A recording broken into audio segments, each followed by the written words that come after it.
Let's rock and roll.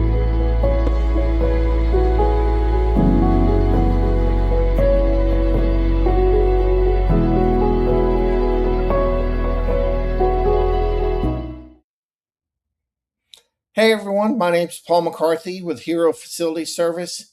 Welcome to episode 14 of Facilities First. It's sponsored by Hero Facility Service. And today, what do roller coasters, Fast and Furious, and just fun have to do? Well, you're about to find out. I'd like to bring on Kelley Bafford, who's with Universal Studios. Kelley, thanks for joining me on the show. I appreciate it. Hey, no problem, Paul, and thanks for having me. Man, it's going to be a fun time. I told you I don't bite. I just might go off tangent a little bit, but we're going to start out. It's kind of, you can think Johnny, she got me on this, but she likes the rapid fire when she was a guest. And so it's kind of fun. So I'm going to start with some rapid fire for you. Okay, let's Comes do to it. mind, just shout it out. Okay. Harry Potter or Jurassic World? I really love dinosaurs, so I'll have to go with Jurassic World. Okay, dinosaurs. Interesting. Now this is the one that we may fight on. Funnel cakes or churros? Funnel cakes for sure. Have you had a good churro? I've had some churro, and it's it's a tight race, right? But you got to remember, I'm a Midwest guy, and so I'm used to going to state fairs with a lot of funnel cakes. A dusty old state fair and a funnel cake will win me over every time. I'll tell you what, that and corn dogs, right? Oh yeah. Oh, but you got to have a corn dog too, and a Yeah. turkey leg sometimes. Now I'm from Texas. Don't get me started on state fairs. Everything's bigger in Texas. But Yeah. so a studio tour or a thrill ride? Oh, I would have to say thrill ride.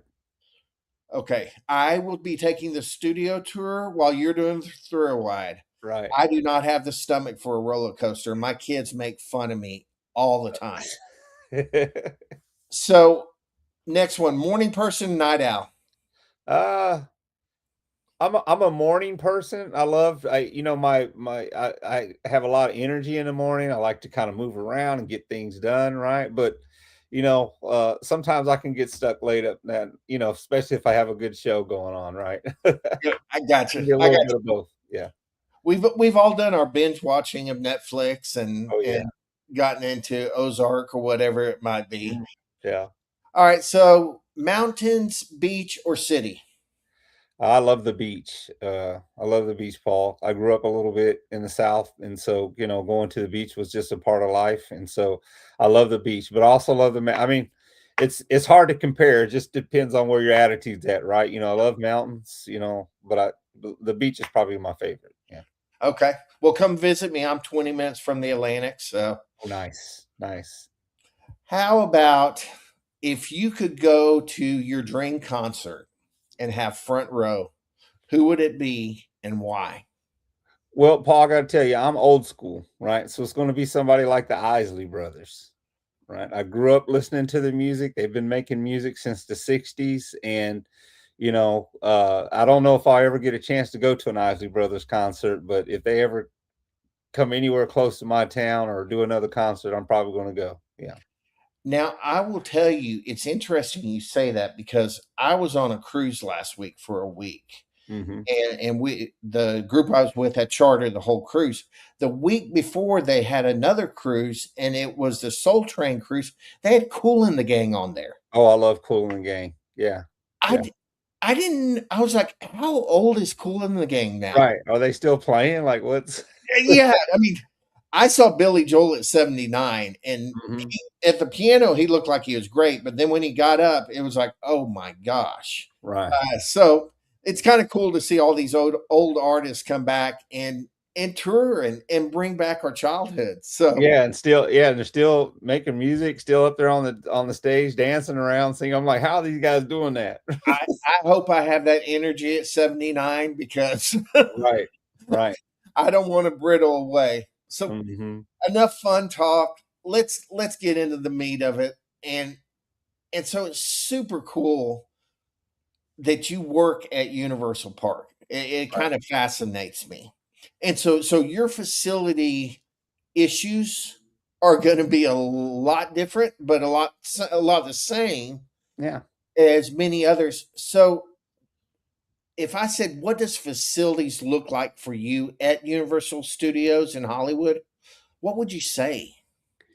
I think the common theme, and when I'm talking to people about facilities here at Universal, it's there's a lot of moving pieces, right? I mean, there's a lot to, I mean, especially coming from like from the Midwest and the type of facilities, I've been in pharmaceuticals, I've been in hospitals, I've been, retail, obviously, before Universal.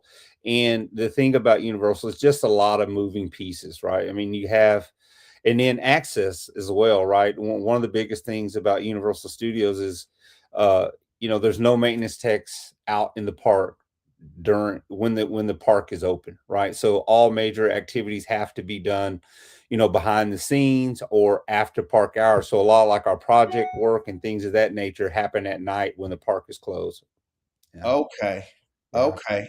So uh, I live close to Disney, so it's kind of that Disney magic that you don't see Right. anything but the magic going on. Exactly, and that is and that's super critical, right? We don't want it. Yeah, we want our guests to be involved and engulfed in the experience, right? The last thing we want our guests to see is a guy over there changing a light bulb or plunging a toilet. Yeah, certainly, there are those situations that arise where we have to address them, right? Especially if it's, going, if it's going to cause some downtime on one of the rides or one of our venues. Yep. We have to do what we have to do, but yeah, I mean, we take great care into making sure that the guests they paid a lot of money to be here, not just on the ticket, but hotel fees, travel expenses, and we try to that's super critical to what we do, that guest Well, experience. that's good that you segued into that because I was thinking if I'm at Disney and I'm on the Dumbo ride and it gets stuck, how am I going to get down? Right. Oh, yeah, that is a concern, and I'm sure, we all know somebody who's got stuck on a ride before and it happens, right? Like getting stuck on an elevator, right? It happens and the idea there is to get those folks off of that ride as quickly as possible and on their way. Yeah. So Well, and that leads right into um, the next topic we're going to talk about is what percentage of your world is dealing with the rides? So the way things are broken out in departments here, I do have a department called ride show maintenance, and so we deal with some of the simple maintenance and stuff. But our rides are so intricate that it's kind of broke up in different. I mean, so you have automation, you have robotics, you have controls engineering, and so there's a lot of different groups and moving pieces that help make that ride possible. Yeah. So coming from retail and medical, this is kind of a learning curve for you dealing with the ride part of it. Exactly, and luckily for me, there's a lot of great folks at Universal Studios who have a lot of great experience, right, on the automation team, and some of those platforms actually roll up to different leadership, but there's there's somebody here always has an answer, right, and so there's you got to surround yourself by great people. Yeah, That's one of the common I find when I talk to facility managers is that they surround themselves with people who are great, uh, right, because you're only as good as your weakest link. The saying's exactly. so true. Hmm. So you talked about the guest. Everything needs to be done out of sight, pretty much for the most part. We talked about safety. That we want to get those guests and people off the ride. So during your normal day, are you just receiving calls left and right and having to facilitate and schedule, or what does a normal day kind of look like for you? It varies, right? I mean, you have, with such a large team, you have those days that are heavily meeting focused, right? Where you're meeting with your team, you're strategizing on what's next. you're tracking PM completion performance. You're hammering away at basic work order management 101, right? You're trying to make sure that you're getting the jobs done as quickly as possible. And then you have those days where, it seems like you're fighting a lot of fires, right? You got a pest control issue that could chew you. I mean, if anyone who's been in facilities for any length of time knows that something can pop up, and it's usually those things on the surface that look simple that can just chew your whole day up, right? Like, oh, someone said they had a mouse run across, they seen at the corner of their eye, they seen a mouse. And so now we have a restaurant that's closed down, right? We can't open up till the guests until we figure out, okay, where is this rodent and how do we get rid of it and all that. And then next thing you know, you look up and 4 or 5 hours later, you're getting the restaurant back open, you've addressed the concerns and stuff like that. So it's ever changing. I think that's what I love most about facilities, because it's something new and something different every day. It is. It's literally a roller coaster. Exactly. Right. Yeah. So, at Universal, what are your top repeat offenders that you're dealing with? Well, power, things like power outages, right? A lot of infrastructure issues, like broken water line, so, with the expansion of the park over the last, few decades, some of the underground utilities are, you know, aging, and so we've constant breaks and stuff. And so trying to identify those, and things of that nature. So, it's just power outages too, right? A lot of power outages and issues, infrastructure issues and stuff like that. Yeah. And you're actually probably going into buckle down mode, because in California, isn't spring break in March also? Yeah. Yeah. Yeah. Yeah. And Yeah. then you get the influx of people coming from out of state. So this Right. is going to be your let's get busy, Hmm. take care of business. How does that affect you in your facilities when you have such a surge of the crowd? Well, it's an odd thing, right? We have, like I was had mentioned before, we try to run a lot of our projects and things of that nature, you know, um, you know, after hours when the park isn't open. Conversely, they try to plan a lot of capex projects around our lean times, right? When we don't have so many guests in the park, because there are times when that stuff is customer facing, right? And so you would think that we would get things would be so, we would be so busy when the volume of folks spikes up, right? But this, so in some instances, that's not the case, right? Actually, our work order volume goes down because everybody at the park is so focused on the guest experience that, I mean, just think about it, right? We get shows from retail. I mean, take work orders from retail. We get work orders from the food service vendors. We get work orders from rides and all these different things in the park, all of our different partners in the park. But when the guest level is up to a certain point, it's like everyone's focused on that. And so they don't have time to put in work orders for That this, for that. They don't have time to nitpick okay, there's some scratches on our countertop, stuff like that. Yeah. Yeah. and you mentioned this earlier, and it's becoming a more common thing, but that those two initials that, my name's Paul McCarthy, and so some people call me PM, Hmm. uh, but in the facility world, that means something totally different. Exactly. Uh, Tell me about why you are a believer in preventive maintenance.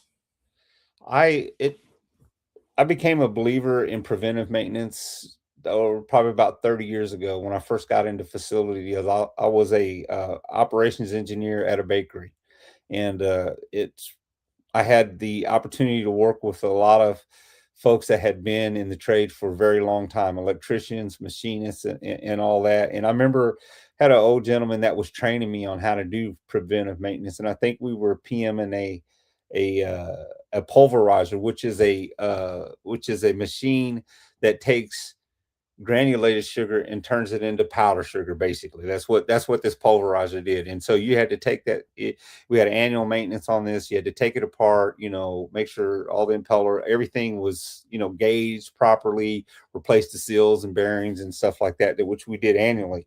And the guy was super thorough. And I remember asking him, it's like, why do you spend so much time? I mean, like, we took a tremendous amount of time to put this machine back together right, the way it was supposed to be. And, you know, even, it's a, 0.04 of a thousandths that we had to dial something in, right? Well, he'd go to two.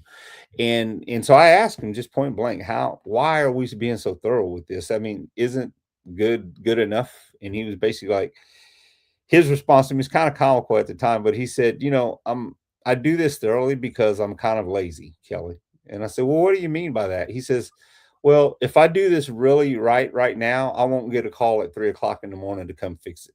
You know what I mean? And so that's it, to me, that's the importance of preventive maintenance, right? Because preventive maintenance gives you an opportunity to evaluate your piece of equipment for potential failures that could happen when at the worst time. And anybody in facilities knows that if something's going to happen, it's going to happen at the worst possible time. It's going to happen when you got the most customers. It's going to happen when everybody's gone for the day. It's going to happen on the weekends at 3 o'clock in the morning, whatever. Yeah. So You hear that, vendors? Be lazy, but do your preventive maintenance to the T. Is right. that what that's what he's saying? And that's a great point, Mm-hmm. because preventive maintenance it's an investment. Mm-hmm. And you have vendors and partners that you ask to do that, or you might have self-performing. And Mm-hmm. when they do that correctly, the engine keeps on flowing, so to speak. And everything is quiet. And I've had the opportunity to work in a bunch of different facilities, right? And and work with a bunch of different teams and walk into a bunch of different environments. And I can tell you one thing: if you walk into a maintenance environment and everybody's kind of running around with their, like chickens with their head cut off, fighting fires every day, something's wrong, right? And you can usually trace it back to the preventive maintenance program. Something's not being done right. Yeah. Yep. Now, have you ever had that moment where you might have had a CFO that HVAC system, you had told them that we need to start doing preventive maintenance on, and then it went out and they had to spend CapEx on it, and you're like, could have saved it with preventive maintenance. Yeah, absolutely. I've had, I mean, a lot of different times in my career where I've come into situations where we advised, usually like the CFE, the financial guy, hey, look, I'm looking for money to do this, and it's just like, well, 6 months later, the machine goes down, costs us double or triple the amount of money. Yeah, Yeah, yeah, yeah, and when you look at the percentages of the longevity of life that you can get out of PM, especially on HVAC, I think it's 30% is about the average. If hmm you're doing your annual PMs, your quarterly PMs, changing out the filters and all that. right. Not to mention the amount of savings that comes from all the peripheral things that are associated to the HVAC equipment, your energy usage, right? Your unit's working harder if your filters are dirty, right? If your coils are dirty, it's just sitting there running all day. It's using the tremendous, so it impacts everything. So And I guess, I mean, even thinking of it deeper, it goes back to the gentleman that said, "I'm lazy," because while you're doing your PM on whatever it be, you're checking other components. right, And so you are basically fail safing it and making your life and your job easier, because like you said, it's going to happen when you least want it to happen. right. Just Murphy's law. Exactly. Yeah, exactly. So you've been with Universal, you've been with a lot of other different facilities, departments. Talk me through one of your toughest days. Oh, toughest days. I would have to probably say Walmart, right? Walmart provided me with a lot of tough days, right? Especially the scale of what I did there. When I was at Walmart, I had over 160 different sites, had over 180 different technicians on the HVAC side and refrigeration to general maintenance technicians, security technicians. I mean, you name it, right? And so, you know, it's hard to choose which day is the toughest, right? But I had a lot of them, fighting, whether it be uh, winter storms, right? Shutting down stores. I mean, whether it be a fire at a store where you're dialed in, right? One of the things when I was at Walmart that we really relied on was weather forecasts, right? And when in the wintertime when a snowstorm was coming along, I mean, you knew, hey, get you a lot of coffee, get your laptop fired up, get your phone charged up because you're going to be up all night. You're going to be chasing vendors who hadn't responded to sites yet. You're going to be trying, you're going to be working with frustrated operators who are wondering, why is there snow still in my parking lot? Stuff like that. So, yeah. I'm gonna have a little fun with you. I'm gonna let you fill in the blank. Hey Kelley, this is Paul at Walmart store 1058. I've got a blank. The most odd request you ever had, Oh, or unique? oh, oh my goodness. Oh man, that's a good question, Paul. Um, I I I know get this a you've had lot. some Like cars through the it's stores. it's it's in Walmart. Oh, it would probably have to be just odd requests. I mean, because we get them all the time. We used to get them all the time, and probably the oddest request. Hey, can your team help me build a bike rack in the store or something like that, or some shelves for racking in the store? So it's like, no, we're a maintenance department. We don't come in the store and build mods, right? So, and we would get those all the time because the stores and the operators were, they're really, I mean, I don't think people understand what it takes to run a Walmart supercenter, right? I mean, they have to focus on the schedule. They'll get those labor hours from corporate that says, hey, you have these many hours, right? And so the stores are, they're trying to get their work done, and then they have this additional work, and they would see a couple of maintenance guys walking through the store with a Walmart badge on. Hey guys, come help us, build these cardboard mods or run the stock out to the floor. And Yeah. there's been times where we've had to help stores who were understaffed and stuff like Oh that. So, wow. yeah. Well, and kind of rounding back, I think your whole Walmart season prepared you for this universal season you're in right now. Right. Right. So Yeah. Yeah. it because if you think about it now, I mean, you're dealing with a very unique situation with vendors overnight, Right. and I know that a lot of time vendors and overnight don't go hand in hand for two reasons: one, vendor; two, price. Exactly. Double the price. Double the price. Overnights is usually double, especially in the state of California, a heavy union environment, right? And so you have to take those things into consideration. Yeah. Yeah, Labor yeah. cost. So, and that's one of the balances that I don't think people understand about facility managers is y'all are literally running your own little kingdom, so to speak. Right. And you've got to watch the pennies. Right. And you do that, I think, by not overreacting to things. I always say that facility managers are like ducks. They're cool, calm, and collected above water, but underneath they're paddling like you know what. Right. And you have that mentality, you have that style. Mhm. But I know you got another gear inside, and it's up here that people can't see because you want to be in the calm and the chaos. Right. You have to be able to stay calm, cool, and collective. Uh, but that you have to be able to have some balance there because there's some time, for lack of a better term, sometimes things just hit the fan, right? And you got to be in go go go mode, right? Because there's a lot of people who depend on you to be ready to go, and a lot of times in facilities, that's what you're getting paid for. You're getting paid to be there to try to prevent things from happening, but to be available when they do happen. Yep. Yep. So So do y'all self prefer? I mean, do you have in-house technicians for everything at Universal? yeah, we have in-house technicians for just about everything. Okay, Yeah. so I'm gonna call on your past experience. Okay. If I say vendor and partner, what are the difference? To me, uh, vendors can be partners, right? And the difference for me is communication and responsiveness, right? And volume, right? Obviously, volume. If I have a vent, I'm obviously going to have a better relationship with the vendor that I use, let's say every week, versus one that comes in and does like an annual PM on something once a year, right? And there's not a lot of downtime. I don't have a lot of interaction with that vendor. But even if you took two similar vendors and, they were the same frequency on site, and I had the same interaction with them, the one that's going to separate the vendor from the partner for me is responsiveness, right? How do you interact with me, right?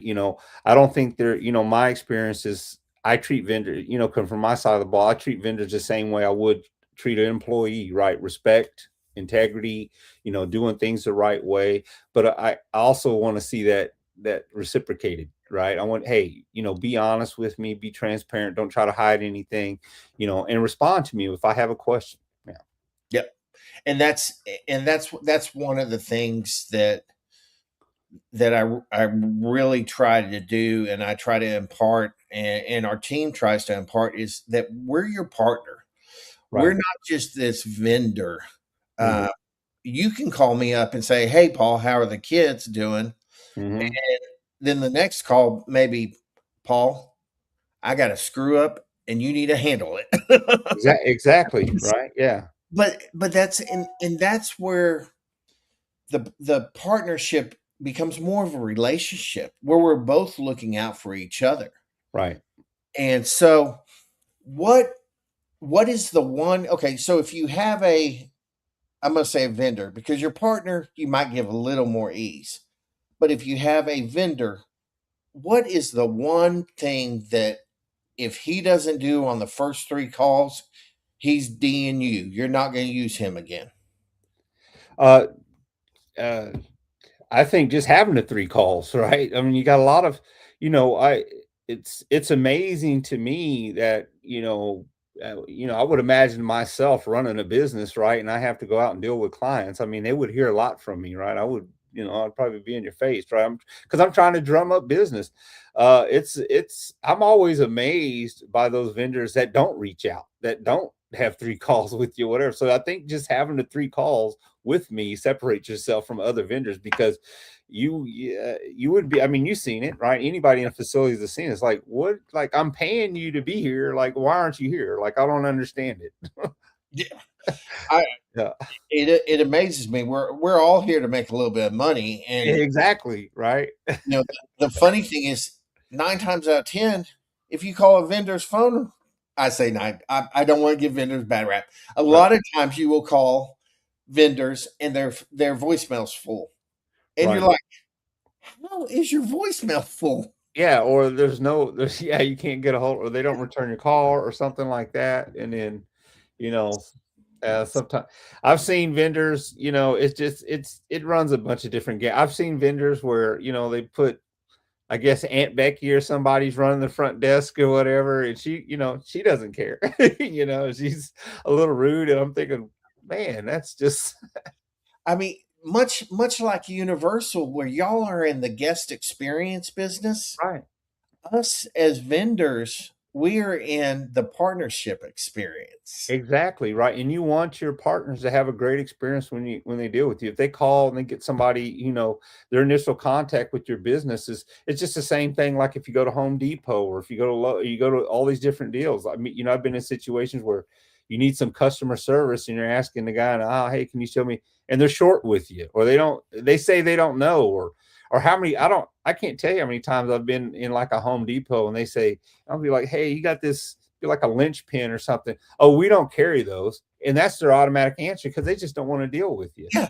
And you'll go back there and you'll do a little more looking and you'll find what you're looking for. And it's like, I thought you said you, And like, I then wonder how many dollars have you lost because of interactions like that? exactly. And Right. and, and think about missed phone calls from vendors. Exactly. I'm going to ask you a funny question because I've always wondered this. I mean, you know my style. Mhm. I cannot stand the word sales. I think it makes me think of a used car person. Right. And Right. sorry if there's any used car people watching, but how many generic cold call emails do you get a day? I get a ton of them. I get the, I get the messages on LinkedIn, how can we help your business today? A lot of it, unfortunately it's not my wheelhouse. This is like, I have to tell folks like, I'm sorry, and I'm the kind of person, I like to respond to people, and Mhm. I get calls too. I mean, I get them all day long. Yeah. It's it's one of my missions in life is to teach salespeople how to build relationships because relationships last, transactions don't. Uh, Exactly. so let's talk about. I mean, we talked about your team earlier, and we talked about surrounding yourself with a strong team. We're going to talk about leadership and your leadership style. What's harder for you, staffing unpredictability or planning the perfection and execution of your staff? I think staffing is certainly a challenge, right?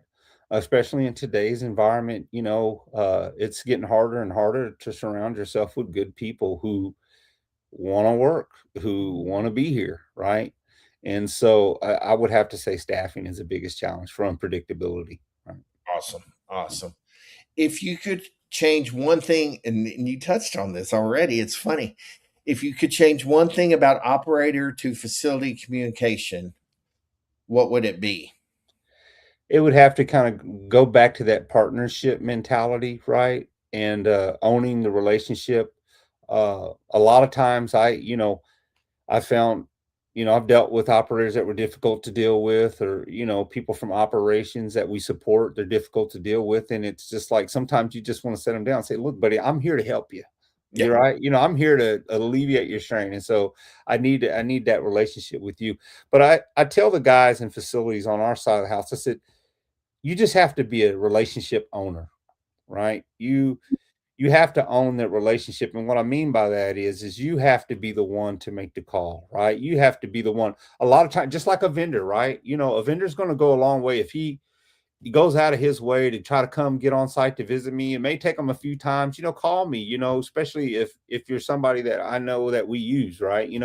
Try to get a hold of me, reach out to me. And I tell my guys that my management staff that as well. It's like, get out there in the park, get out there to those, the director of food operations, go meet with those people, set up some scheduled walks with them or whatever, and own that relationship, right?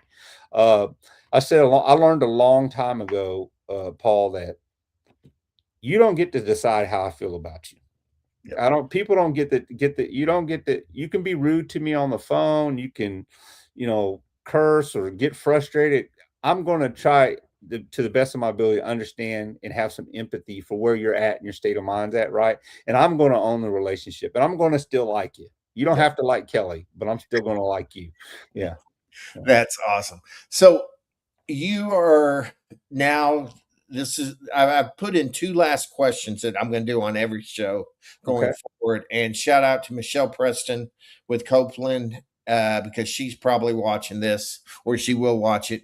She she wanted me to ask this, and I asked it, and she kind of bit me in the butt with it because I'm a Notre Dame fan, Okay.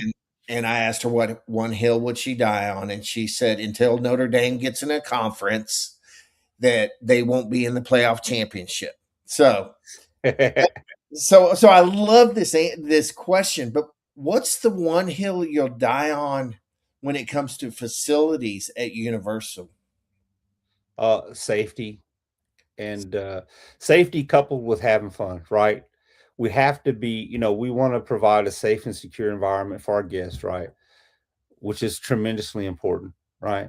But just as important as that is safety for our technicians as well, right? Because I want my guys to go home in the same shape, if not better, than what they came to work. Yeah. That's awesome. All Yeah. right, so here's the one that makes people go, "Oh Lord." So, what's the one question I didn't know I should have asked you, but I should have asked you, Kelley? Well, I'm no different than any of your other guests, Paul, because I'm going to say, "Oh no," too. I mean, that's a tough, you know what I mean? So that I read that on the question. I don't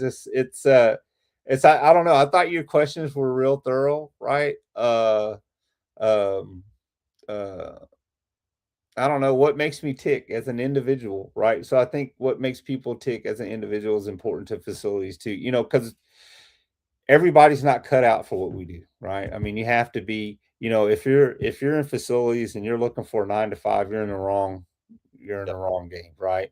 Yep. If work life balance is really important to you, You versus work life integration, then maybe facilities isn't the right. You know what I mean?